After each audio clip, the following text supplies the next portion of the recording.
నమస్తే రామ్నాథ్ గారు. నమస్తే స్వామి. ప్రజెంట్ ఎన్డీఏ కూటమి కలిసి ఇండియా కూటమిగా ఏర్పడ్డాయి. కానీ ఈరోజు ఎలక్షన్లు కొద్ది రోజులు ఉన్నాయి, ఇంకొద్ది నెలల్లో ఉన్నాయి అనగా ఒక్కొక్క పార్టీ ఇండియా కూటమి నుంచి వైదొలిగిపోతున్నాయి. ఆప్ కానీ, మమతా బెనర్జీ కానీ, ఈరోజు నితీష్ కుమార్ కానీ.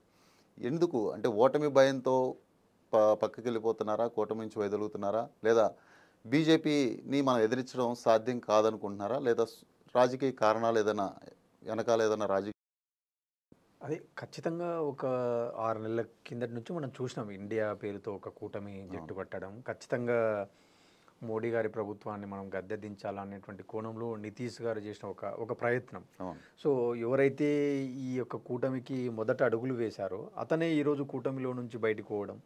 ఒక సైడు కూటమిలో కాంగ్రెస్ తర్వాత కీలక భాగస్వామిగా ఉన్న తృణమూల్ కాంగ్రెస్ మమతా బెనర్జీ గారు కూడా నేను బెంగాల్లో అడుగు పెట్టనివ్వనని చెప్పడం.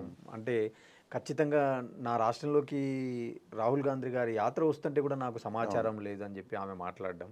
ఇంకొకటి ఏంటంటే మమతా బెనర్జీ గారి గురించి మనందరికీ తెలిసిందే. ఆమె ఎప్పుడు అనుకూలంగా ఉంటే ఆమె స్టాండ్ ఒక రకంగా ఉంటుంది, వ్యతిరేకంగా ఉంటే ఒక స్టాండ్ ఉంటుంది. మోరోవర్ ఏంటంటే ఇండియా కూటమిలోనే కమ్యూనిస్టులు కూడా ఉన్నారు. సో రేపు అక్కడ ఉన్నటువంటి 42 స్థానాల్లో సీట్ షేరింగ్ విషయంలో కొంత కమ్యూనిస్టులకు కూడా ఇవ్వాల్సి వస్తుంది కాబట్టి ఈమెకు అది నచ్చదు. సో ఈమె ఏమంటుంది, బెంగాల్ వరకు నేను సీట్ షేర్ ఇవ్వను, మిగతా ప్లేస్లలో సీట్ షేర్కు ఓకే అంటుంది. అంటే ఇప్పుడు కూటమిలో ఉన్నప్పుడు అన్ని భాగస్వాములను మనం గౌరవించాల్సి ఉంటుంది, వాళ్ళకు కూడా ఎంతో కొంత కేటాయింపులు చేయాలి కదా. సో ఖచ్చితంగా ఆ వ్యూహంలోనే ఆమె ఈరోజు ఒక బూచిగా నాకు యాత్ర గురించి చెప్పలేదంటుంది. కానీ దీని వెనుక కొంత రాజకీయం ఉంది.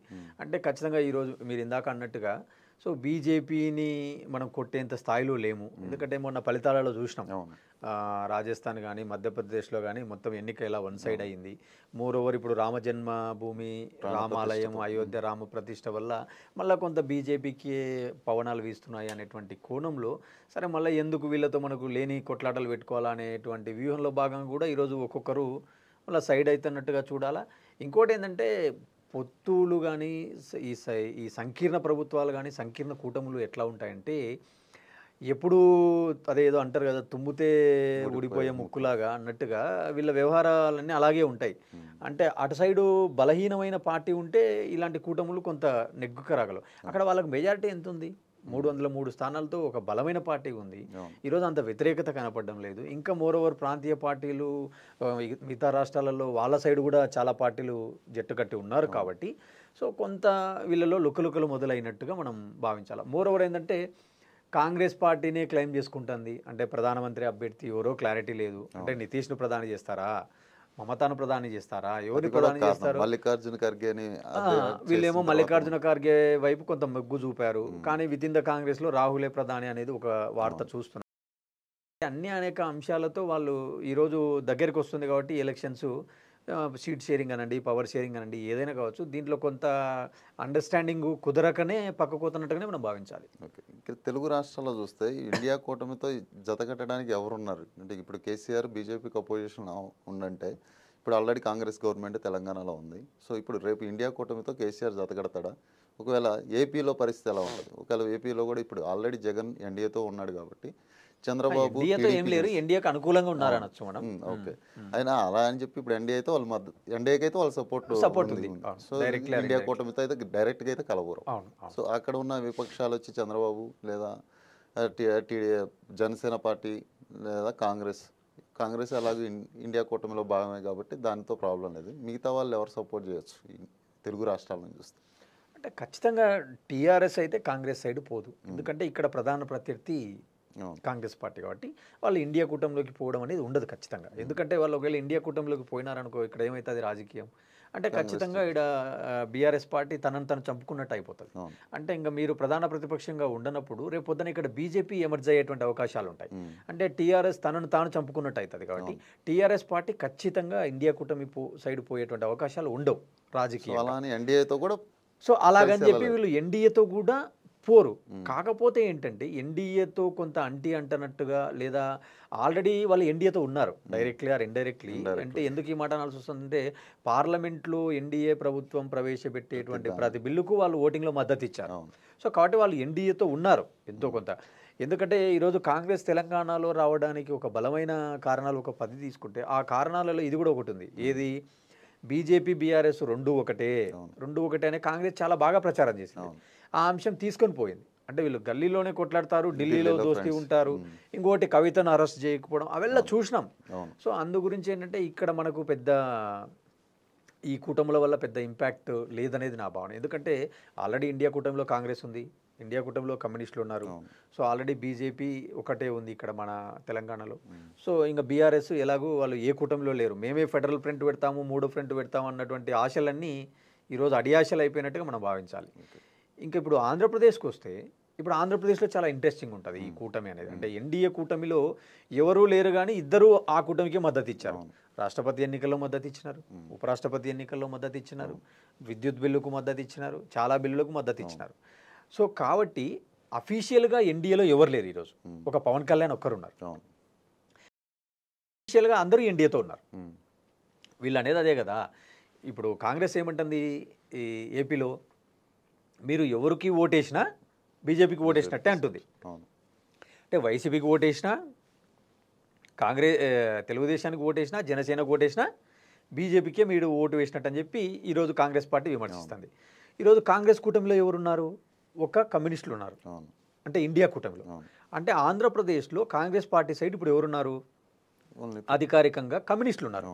అంటే కానీ ఇక్కడ ఏపీలో కమ్యూనిస్టులు టీడీపీతో పొత్తులు పోవాలనేటువంటి వార్తలు కూడా మనం వింటున్నాం.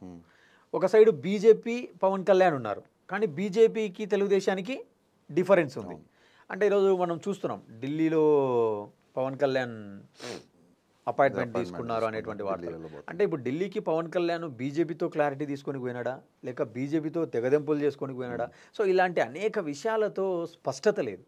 అంటే ఇప్పుడు నిన్న పవన్ కళ్యాణ్ గారి మీటింగ్ మీరు చూశారు. ఆ మాటల్లో ఆయన ఏమన్నారు? నా పైన ఒత్తిడి ఉంది కాబట్టి నేను ఒక 2 సీట్లు ప్రకటిస్తున్నానని చెప్పినాడు. ఒత్తిడి ఎప్పుడు ఉంటుంది సహజంగా ఒక మనిషికి? స్పష్టత లేనప్పుడు ఒత్తిడి ఉంటుంది, లేదా ఓవర్ బర్డన్ అయినప్పుడు ఒత్తిడి ఉంటుంది. అంటే ఇప్పుడు వీళ్ళకు ఓవర్ బర్డన్ అయ్యేంత ఛాన్స్ లేదు. వీళ్ళకి ఏం లేదు, స్పష్టత లేదు, అంటే క్లారిటీ లేదు. అంటే చంద్రబాబు నాయుడు పవన్ కళ్యాణ్కి ఎన్ని సీట్లు ఇస్తాడో క్లారిటీ లేదు, ఆ కూటమిలో బీజేపీ ఉంటారో క్లారిటీ లేదు. సహజంగా ఇప్పుడు 2014లో బీజేపీ, జనసేన, టీడీపీ కలిసి వెళ్ళారు. ఆ రోజు పవన్ పోటీ చేయలేదు కాబట్టి బీజేపీ టీడీపీ సీట్ షేరింగ్ జరిగింది, స్మూత్గా వెళ్ళిపోయింది. ఈరోజు బీజేపీ కూడా వాళ్ళకు పొత్తులో ఉంటే వీళ్ళు ముగ్గురు కూర్చొని సీట్లు పంచుకోవాలి. కానీ ఇప్పుడు ఈరోజు ఏమవుతుంది అంటే పవన్ కళ్యాణ్కు ఎన్ని సీట్లు ఇస్తారో క్లారిటీ లేదు, మళ్ళీ ఇప్పుడు బీజేపీ కూటమిలో ఉంటుందో లేదో క్లారిటీ లేదు. అంటే పొత్తు ముగ్గురు మధ్యన ఉంటుందా, లేకుంటే ఇప్పుడు కాంట్రాక్టు సబ్ కాంట్రాక్ట్ అంటాం మనం. అంటే పవన్ కళ్యాణ్ చంద్రబాబు నాయుడు నుంచి ఒక 30 సీట్లు తీసుకొని ఆ 30 సీట్లలో ఏమన్నా బీజేపీకి సబ్ కాంట్రాక్ట్ లాగా ఇస్తాడా ఏంటి అసలు? అంటే ఎప్పుడు లేనటువంటి రాజకీయం చూస్తున్నాం. అంటే ఒక స్పష్టత లేదు వాళ్ళకు. ఒకవైపు ఏమో జగన్మోహన్ రెడ్డి చాలా క్లారిటీగా, చాలా స్పష్టతతో ఆయన ముందుకు పోతున్నాడు. అభ్యర్థులను మారుస్తున్నాడు, 58 మందిని మార్చినాడు, ఒక సైడు 10 మంది ఎంపీలను మార్చినాడు, కొత్త పేర్లను తీసుకొస్తున్నాడు, కొత్త ముఖాలను తీసుకొస్తున్నాడు. అంటే వాళ్ళంటూ ఒక స్పష్టతతో, ఒక క్లారిటీతో వాళ్ళు వెళ్ళిపోతున్నారు. అంటే వాళ్ళతో పాటు సుదీర్ఘకాలం ప్రయాణం చేసినటువంటి నాయకులను కూడా వాళ్ళు పక్కకు పెట్టి క్లారిటీగా స్పష్టతగా, నీకు సీట్ లేదు, ఖచ్చితంగా కొంత వ్యతిరేకత ఉంది, మాకు గెలుపే లక్ష్యంగా ముఖ్యం, మీకు తర్వాత న్యాయం చేస్తాం అంటే వాళ్ళకంటూ ఒక క్లారిటీ ఆఫ్ థాట్ ఉంది. అంటే వీళ్ళకేమో ఒక క్లారిటీ లేకుండా ఉంది. అంటే నేను అనడం కాదు, ఇది మన విశ్లేషణే కాకుండా ఒక సైడ్ వాళ్ళ పార్టీలోని వాళ్ళు కూడా అంటున్నారు. అంటే జేసీ ప్రభాకర్ రెడ్డి లాంటి వాళ్ళు కూడా అంటున్నారు, మా సారు అటు తేల్చడు ఇటు ముంచడు, ఆయన ఏమో సీట్లు ఇచ్చుకుంటూ పోతున్నాడు, ఈయనంగా సీట్లు కూడా ఇలా ఎవడో ఒకరిని ప్రకటించిపోయి పని చేసుకుంటారు కదా. ఎన్నికలు 2 నెలల ముందు కూడా అభ్యర్థి ఎవరు, కంటెండర్ ఎవరు, సమన్వయకర్త ఎవరు తెలియకుంటే ఈరోజు జేసీ క్లారిటీ ఇచ్చారు, మీకు టికెట్ లేదు బీసీలకు ఇస్తాను ఇక్కడ తాడిపత్రిలో బీసీలకు ఇచ్చేంత ఛాన్స్. జగన్మోహన్ రెడ్డి బీసీలకు ఇచ్చాడు కాబట్టి ఇక్కడ అనంతపురంలో ఆల్రెడీ అనంతపురం అంటే తాడిపత్రిలో ఖచ్చితంగా అటు సైడ్ పెద్దారెడ్డి, ఇటు సైడ్ జేసీ కుటుంబమే ఉంటుంది.